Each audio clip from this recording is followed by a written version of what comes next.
देश भर में रक्षाबंधन का पावन पर्व बड़ी ही धूमधाम से आज मनाया जा रहा है। मगर क्या आप जानते हैं कि रक्षाबंधन का त्यौहार क्यों मनाया जाता है और सबसे पहले इस त्यौहार को कब और किसने मनाया था? नहीं, अगर आपको जानकारी है तो चलिए आज हम आपको इस पूरी कहानी के बारे में बताने वाले हैं। तो जान लीजिए कि रक्षाबंधन का त्यौहार जो है वो सैकड़ों वर्ष या 200 वर्ष 300 वर्ष पुराना त्यौहार नहीं है। इस त्यौहार की बात करें तो ये त्यौहार की शुरुआत हुई थी त्रेता युग से और इसको सबसे पहले माता लक्ष्मी ने बनाया था।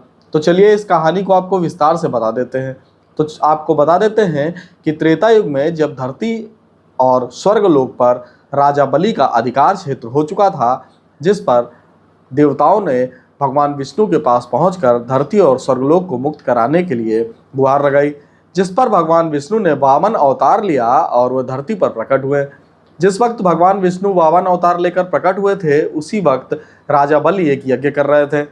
राजा बलि के यज्ञ के दौरान भगवान विष्णु वामन अवतार में उनके सामने पहुंचे और 3 पग भूमि उन्होंने मांगी, जिस पर राजा बलि ने एक छोटे से बाभन बालक को देखकर 3 पग भूमि देने का वरदान दे दिया।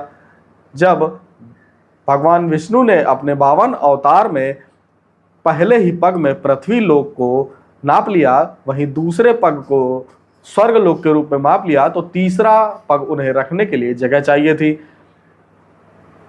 प्रभु की इस लीला को देखकर राजा बलि अचंभे में पड़ गए और जब तीसरे पग को भगवान विष्णु ने राजा बलि से रखने के लिए जगह मांगी, तो राजा बलि ने अपने सर को ही भगवान विष्णु के पैर को रखने के लिए आगे कर दिया, जिस पर वामन अवतार में आया भगवान विष्णु ने अपना तीसरा पग राजा बलि के सिर पर रखा।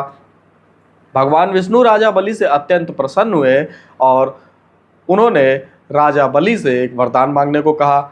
साथ ही साथ राजा बलि से भगवान विष्णु ने कहा कि वह पाताल लोक चले जाएं, जिस पर राजा बलि पाताल लोक जाने के लिए तैयार हो गए।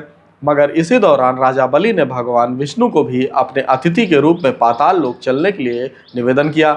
अपने भक्त की भावना को देखते हुए भगवान विष्णु राजा बलि के साथ पाताल लोक में ही जाकर रहने लगे।